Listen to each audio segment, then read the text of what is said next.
Hello and welcome in today's video we are going to discuss about distillation process. इससे पहले video में हमने discuss किया था fermentation process and now distillation process. Why we are talking about fermentation process? Because fermentation के बाद ही आप डिस्टिलेशन कर सकते हैं। You can not do directly distillation. तो first thing you have to remember is first is fermentation and then we can do the distillation okay. Why? Because it is the process of purifying और increasing the strength of alcohol. Distillation हम क्यों करते हैं? What is the reason to increase the alcohol strength? अब देखिए, इसके अंदर दो रीजन हो सकते हैं, दो रीजन हैं इसके basically. Number one is to increase the alcohol strength. अगर फर्मेंटेशन से हमें 14% मैक्सिमम अल्कोहल मिल सकता है, if you want to increase it more than that about 43 to 48, and in some spirits and in some liqueur even 95%. Okay, if we want to achieve this alcoholic percentage we cannot do by fermentation alone. तो fermentation के बाद में आपको next process करना पड़ेगा, that is distillation. तो distillation वही process है बेसिकली, प्योर करना और स्ट्रेंथ बढ़ाना अल्कोहल की। सो एक रीज़न ये है। दूसरा रीज़न इसका है शेल्फ लाइफ। इफ़ यू से beer, beer has very low shelf life. Okay, if you open it will spoil very soon. Similarly wine, if you keep wine open for 2 to 3 days it will spoil.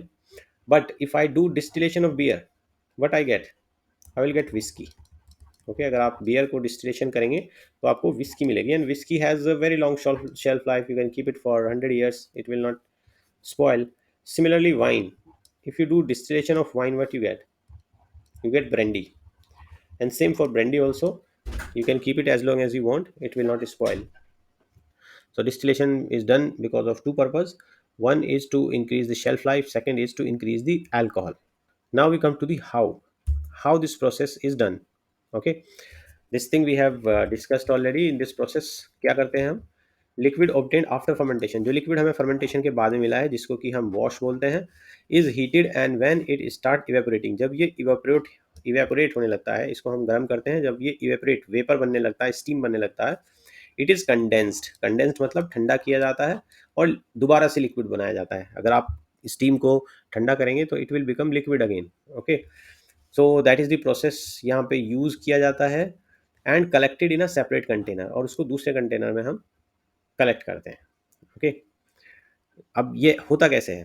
ठीक है, for example here we can understand, if it is a pot and here we have the fermented liquid in it, okay, which has low alcohol strength about 14% maximum. ये हमने बात करी थी fermentation वाली video में कि fermentation beverage can not go beyond 14%। 14% तक ही yeast convert कर सकती है अल्कोहल को, इससे ज़्यादा में आपको डिस्टिलेशन करनी पड़ेगी। If it is heated on fire, okay, so alcohol evaporate at 78 degree centigrade. 78 degree centigrade के ऊपर ये भाप बनना शुरू हो जाएगा, इवेपोरेट होना शुरू हो जाएगा, and water will evaporate at 100 degree centigrade. It is degree centigrade, not percentage. 78 degree centigrade and 100 degree centigrade. So there is a difference in the temperature of evaporation. तो obviously we will get alcohol. Alcohol हमें पहले evaporate होना शुरू हो जाएगा, जिसको कि हम कंडेंस कर सकते हैं। कंडेंस मतलब ठंडा कर सकते हैं। इस ट्यूब के चारों तरफ अगर हम कोई ऐसा पैकेट लगा दें जिसके अंदर हम कूल वाटर या कोई भी ठंडा रेफ्रिजरेंट रख के हम इसके अंदर से जो स्टीम जा रही है उसको ठंडा कर लें किसी तरह, तो after travelling some time in this condenser, it will convert again into liquid, and this liquid is collected here, and now you can see अगर 78 डिग्री सेंटीग्रेड पे पहले अल्कोहल स्टीम जा रही है इससे, तो जो लिक्विड यहाँ पे हमारे पास होगा that will have higher alcohol high alcohol strength high alcohol strength, जो कि फर्स्ट टाइम में we can achieve 30 to 40%, up to 30 to 40%. Okay, so this is the process of distillation.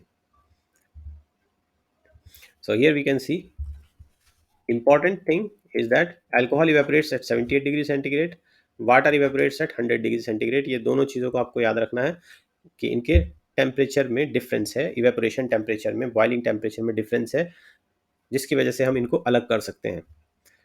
यहाँ पे प्रोसेस दिया गया है, when the wash is heated, wash is the liquid fermented beverage, fermentation के बाद में जो बेवरेज होता है, alcohol evaporate first which is condensed and cooled, condense का मतलब कूल किया जाता है, and convert into liquid again and collected in a separate container, leaving behind the impurities in the previous flask, पिछले फ्लास्क के अंदर ही सारी इम्प्योरिटीज छोड़ सकते हैं.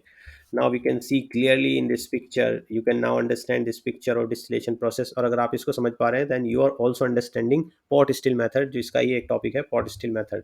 तो पॉट स्टिल मेथड में इसी तरह, इसी प्रोसेस से हम डिस्टिलेशन करते हैं. So this is water and ethanol solution wash, fermented beverage है, फर्मेंटेशन के बाद में फर्मेंटेड बेवरेज जिसको हम बोलते हैं वॉश इज हीटेड हियर. यहाँ पे इसको हम गर्म करेंगे. Alcohol evaporates at 78 degree centigrade. जैसे ये 78 डिग्री सेंटीग्रेड इस लिक्विड का टेम्परेचर पहुंचेगा, अल्कोहल के वेफर्स उठने शुरू होंगे and it will go from this tube, and this is the cooling unit, जिसको हम बोल सकते हैं कंडेंसर बोल सकते हैं, जिससे कि हम इसको ठंडा कर रहे हैं. ठंडा पानी इधर से जाएगा, cool water and cool water out.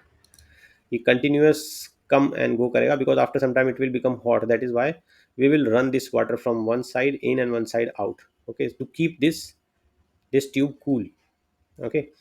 And then this vapors will convert again into liquid form, and we collect here ethanol, which is higher form of alcohol, and this process is called distillation. And this particular method is called pot still method. This particular method is called pot still method. So there are two method, pot still method and patent still method, which we'll discuss in the next coming up videos. But pot still method is old, so this is the method, and in the next video we'll discuss about patent still method. Thank you so much. I hope you understand the process better now. Thank you.